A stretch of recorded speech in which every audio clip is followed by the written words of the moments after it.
আকাশবাণী কলকাতায় আপনারা দেখছেন 23 নিউজ বাংলা চ্যানেলের আজকের তাজা খবর। আজকের প্রধান শিরোনাম। বিকেল হয়ে গিয়েছে, শুনানি পিছিয়ে দেওয়ার অনুরোধ কেন্দ্রের সলিসিটর জেনারেলের। আবেদন উড়িয়েই আজই শুনানি প্রধান বিচারপতির। সিভিক সঞ্চয় নিয়ে বড় রিপোর্ট, বড় কথা সুপ্রিম কোর্টের। মাটি হবে মহালয়া, রাত পোহালেই ঝড় বৃষ্টির তোলপাড় শুরু দক্ষিণবঙ্গে। আবহাওয়ার আগাম খবর। এরপর মমতা আর অভিষেক বীরভূম থেকে কলকাতা যাওয়ার পথে বিস্ফোরক মন্তব্য অনুব্রত মণ্ডলের। এবার প্রাক্তন পুলিশ কমিশনারের বিরুদ্ধে এফআইআর। কোন দিকে যাচ্ছে সিবিআই এর তদন্ত? পুজো তো প্রতি বছর আসবে, আনন্দও হবে। এবছরের উৎসব না হয় ঘরের মেয়ের জন্য তোলা থাক।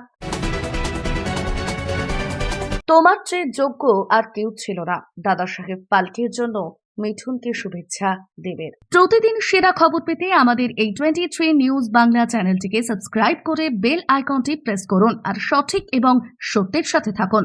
আমাদের 23 নিউজ বাংলা চ্যানেলটিকে সাপোর্ট করতে সবাই লাইক, কমেন্ট এবং শেয়ার করতে ভুলবেন না। বিস্তারিত। বিকেল হয়ে গিয়েছে, শুনানি পিছিয়ে দেওয়ার অনুরোধ করল কেন্দ্রের সলিসিটর জেনারেল। আবেদন উড়িয়ে আজই শুনানি প্রধান বিচারপতির। সকলের নজর ছিল সোমবার সুপ্রিম কোর্টে আরজিকর মামলার দিকে, কিন্তু সকালেই জানা যায় বেলা 2টোর পর সুপ্রিম কোর্টে শুরু হবে আরজিকর মামলার শুনানি। সেই পিছোতে সময় হয়ে দাঁড়ালো বিকেল 4:25। আর আরজিকর মামলা শুরু হওয়ার আগেই কেন্দ্রের সলিসিটর জেনারেল তুষার মেহতা বলেন, আজকের সময় অপ্রতুল, তাই মঙ্গলবার বা আগামী বৃহস্পতিবার শুনানির আবেদন রাখেন। সে সময় জুনিয়র ডাক্তারদের আইনজীবী ইন্দিরা জয়সিং বলেন, দুটো গুরুত্বপূর্ণ বিষয় এখন জড়িয়ে। সে সময় প্রধান বিচারপতি ডিওয়াই চন্দ্রচূড় বলেন, 5 মিনিটের মধ্যেই ফিরে আসছি, আজই শুনানি হবে। অনেক মানুষ এই মামলার দিকে তাকিয়ে আছেন। এরপর কিছুক্ষণের বিরতির পরই শুরু হয় আরজিকর মামলার শুনানি। এর আগে যে কদিন আরজিকর মামলার শুনানি হয়েছে সুপ্রিম কোর্টে, প্রত্যেকবারই সকালের দিকেই মামলাটি শুনেছে প্রধান বিচারপতির ডিভিশন বেঞ্চ। গত 27শে আগস্ট মামলাটির শুনানির জন্য সুপ্রিম কোর্টে ওঠার কথা ছিল, কিন্তু রাজ্য সরকারের আবেদনে মামলাটি সোমবার শোনা হবে বলেই জানিয়েছিল প্রধান বিচারপতির ডিভিশন বেঞ্চ। সুপ্রিম কোর্টে আজকের শুনানিতেই নির্যাতিতার পরিবারের হয়ে সওয়াল করছেন আইনজীবী বৃন্দা গ্রোভার। এতদিন নির্যাতিতার পরিবারের হয়ে এই মামলায় সওয়াল করেছিলেন আইনজীবী বিকাশ রঞ্জন ভট্টাচার্য, কিন্তু কয়েকদিন আগেই বিকাশ রঞ্জনকে সরিয়ে বৃন্দা গ্রোভারকে নিজেদের আইনজীবী হিসেবে নিযুক্ত করেছে নির্যাতিতার পরিবার। অন্যদিকে জুনিয়র চিকিৎসকরা জানিয়ে দিয়েছেন, আজকের শুনানিতে সুপ্রিম কোর্টে চিকিৎসকদের নিরাপত্তা নিয়ে সদর্থক কোনো আশ্বাস বা নির্দেশ না পেলে তারা ফের কর্মবিরতি শুরু করবেন। সব মিলিয়ে সোমবার সুপ্রিম কোর্টের শুনানির দিকে তাকিয়ে রয়েছে সব পক্ষই। সিভিক সঞ্চয় নিয়ে বড় রিপোর্ট, বড় কথা সুপ্রিম কোর্টের। আরজিকর খুন এবং ধর্ষণ ঘটনার তদন্তে সিভিক সঞ্চয় বাদে আর কোন কোন ব্যক্তির জড়িত থাকার বিষয়টি এখন কেন্দ্রবিন্দুতে। এই প্রেক্ষাপটে অভিযুক্ত সিভিকের দাঁতের নমুনার রিপোর্ট সামনে এসেছে। সিবিআই সূত্রে জানা গেছে, ফরেনসিক বিশেষজ্ঞরা জানিয়েছেন যে অভয়ার শরীরে পাওয়া দাঁতের কামড়ের নমুনার সঙ্গে সিভিকের নমুনা মেলেনি। ফলে উঠছে প্রশ্ন, তাহলে সত্যিই কে কামড় দিল তরুণীকে? এখন সিবিআই সব চিকিৎসকদের দাঁতের নমুনা সংগ্রহ করতে চলেছে, যাতে তারা আরো বিস্তারিত তদন্ত করতে পারে। একই সঙ্গে সুপ্রিম কোর্টে উল্লেখ করা হয়েছে যে ধর্ষণের সঙ্গে সংশ্লিষ্ট অনেক গুরুত্বপূর্ণ দিক রয়েছে যা এখনো সামনে আসেনি। এই পরিস্থিতিতে আইনজীবীরা এবং তদন্তকারী সংস্থাগুলি ঘটনাটি দ্রুত নিষ্পত্তি করার জন্য তৎপর। সিভিক সঞ্চয়ের সংশ্লিষ্টতা নিয়ে কৌতূহল এবং উদ্বেগ বাড়ছে, আর এই ঘটনার ন্যায় বিচারের অপেক্ষা করছেন সংশ্লিষ্ট সবাই। মাটি হবে মহালয়া, রাত পোহালেই ঝড় বৃষ্টির তোড়পাড় শুরু দক্ষিণবঙ্গে। আবহাওয়ায় আগাম খবর। মাঝে আর একটা দিন, তারপরই শুরু মহালয়া। পিতৃপক্ষের অবসানে দেবীপক্ষের সূচনা। গত কয়েকদিন কম বেশি বৃষ্টি হচ্ছে দক্ষিণবঙ্গে। আপাতত কিছুটা শান্ত পরিস্থিতি, তবে ফের কি বৃষ্টিপাত হতে পারে রাজ্যে? পুজোর আনন্দ মাটি করবে না তো বৃষ্টি? রাজ্যে ওয়েদার নিয়ে বড় খবর দিল আবহাওয়া দপ্তর।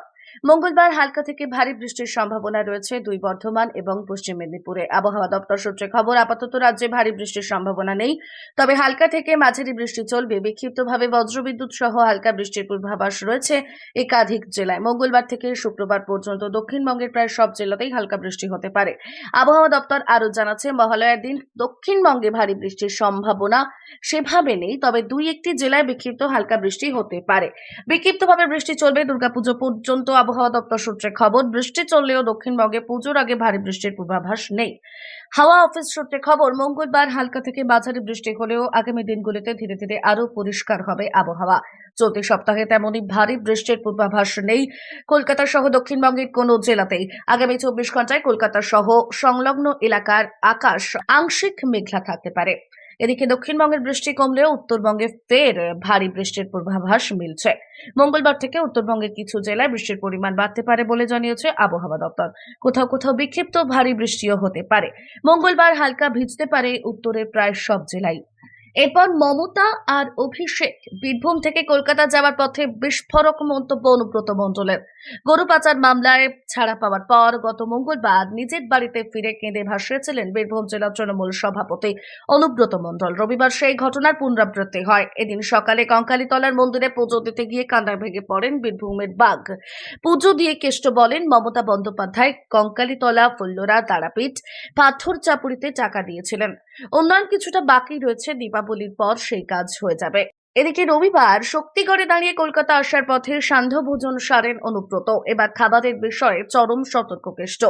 ল্যাংচা মিষ্টি তো দূর, উল্টে খেলেন শুধু চিনি ছাড়া চা আর সঙ্গে শশা দিয়ে মুড়ি। সন্ধ্যার ভোজন সেরে রওনা দেন মহানগরীর উদ্দেশ্যে। জামিন পাবার পর এই প্রথম কলকাতা যাচ্ছেন অনুব্রত। চিকিৎসার জন্যই তার কলকাতা যাত্রা। ফের কবে সক্রিয়ভাবে রাজনীতিতে ফিরছেন অনুব্রত? মঙ্গলবার বাংলায় ফিরেও অনুব্রত বলেন, তিনি মুখ্যমন্ত্রীকে ভালোবাসেন, শ্রদ্ধা করেন। দুজনের মধ্যে বৈঠক নিয়েও জল্পনা তুঙ্গে ছিল, তবে মঙ্গলবার জেলায় গিয়েও কেষ্টের সঙ্গে দেখা করা বা তার কথাও উল্লেখ করেননি দলের সুপ্রিমো। তাহলে কি দূরত্ব বেড়ে গেল? এদিন কলকাতায় গিয়ে দলনেত্রীর সঙ্গে দেখা করার প্রশ্নে অনুব্রত জানান, তার পৈতৃক বাড়িতে দুর্গাপুজো আছে, তাই এইবার কলকাতায় চিকিৎসা করিয়েই বাড়ি ফিরে আসবেন তিনি। তবে পরে মুখ্যমন্ত্রী মমতা বন্দ্যোপাধ্যায় এবং অভিষেক বন্দ্যোপাধ্যায়ের সঙ্গে দেখা করবেন। এবার প্রাক্তন পুলিশ কমিশনারের বিরুদ্ধে এফআইআর, কোন দিকে যাচ্ছে সিবিআই এর তদন্ত? সুপ্রিম কোর্টের সোমবার নির্যাতিতার ছবি সোশ্যাল মিডিয়ায় প্রকাশ নিয়ে অভিযোগ করেন সিনিয়র চিকিৎসকদের আইনজীবী করুণানন্দে। পাশাপাশি অভিযোগ ওঠে, তৎকালীন কলকাতা পুলিশ কমিশনার বিনীত গোয়েল নিজে নির্যাতিতার পরিচয় প্রকাশ করেন। এই অভিযোগ সুপ্রিম কোর্টে তোলেন আইনজীবী মহেশ জেঠমালানি। তিনি পাশাপাশি জানান, এ বিষয়ে হাইকোর্টে অভিযোগ করা হয়েছিল, কিন্তু হাইকোর্টের তরফে জানানো হয়েছিল সুপ্রিম কোর্টে মামলাটি চলছে। বিনীত গোয়েলের বিরুদ্ধে এফআইআর করার বিষয়ে মন্তব্য করেন মহেশ জেঠমালানি। অন্যদিকে আরজি করের ঘটনা এবং নির্যাতিতার ছবি পরিচয় কোথাও ব্যবহার করা যাবে না বলে নির্দেশ দিলেন প্রধান বিচারপতি। নোডাল অফিসার নিয়োগের নির্দেশ দেওয়া হলো। পাশাপাশি নির্যাতিতার পরিবারের চিঠি আদালতে জমা দিলেন আইনজীবী ইন্দিরা জয় সিং। পাশাপাশি তিনি জানালেন, অনেক মাধ্যমে এখনো নির্যাতিতার ছবি ও নাম ব্যবহার করা হচ্ছে। বিষয়টি বন্ধ করার জন্য নোডাল অফিসার নিয়োগ করা এবং ইমেল আইডি চালু করার আর্জি জানালেন ইন্দিরা। পুজো তো প্রতি বছর আসে, আনন্দও হবে। এবছরের উৎসব না হয় ঘরের মেয়ের জন্য তোলা থাক। পুজো তো প্রতি বছরই আসে। আরজি করের তরুণী চিকিৎসকের ধর্ষণ ও খুনের ঘটনার প্রতিবাদে পুজোর অনুদান ফেরালো নির্যাতিতার পাশের পাড়ার পুজো। আরজি করের প্রতিবাদ, পুজোর সরাসরি অনুদান ফিরিয়ে দিয়েছে বেশ কয়েকটি ক্লাব। এবার সেই পথে হাঁটার সিদ্ধান্ত নিল নিহত চিকিৎসক তরুণীর বাড়ির পাশের পাড়ার একটি পুজো। সেই পুজো কমিটির সদস্যদের বক্তব্য, আচার মেনেই শুধু পুজো হবে, থাকবে না জাঁকজমকতা, বাজবে না কোনো মাইক। এমনকি প্রতি বছর এই পুজোতে বাইরের শিল্পী নিয়ে এসে অনুষ্ঠান করা হয়, সেটাও বন্ধ রাখা হবে এবছর। এমনটাই বলে জানিয়েছেন পুজো কমিটির সদস্যরা। ঘরের মেয়ের ধর্ষণ এবং খুনের ঘটনায় শোকস্তব্ধ গোটা এলাকা। তোমার চেয়ে যোগ্য আর কেউ ছিল না, দাদা সাহেব ফালকের জন্য মিঠুনকে শুভেচ্ছা দেবের। একে অপরের বিরোধী রাজনৈতিক শিবির হওয়া সত্ত্বেও রাজনৈতিকের ঊর্ধ্বে গিয়ে দেব মিঠুনের সম্পর্ক। প্রজাপতি ছবিতেও বাবা ছেলে চরিত্রে দুজনের রসায়ন নজর কেড়েছিল। দর্শকরাও ভালোবাসা উজাড় করে দিয়েছিলেন পর্দার বাবা ছেলেকে।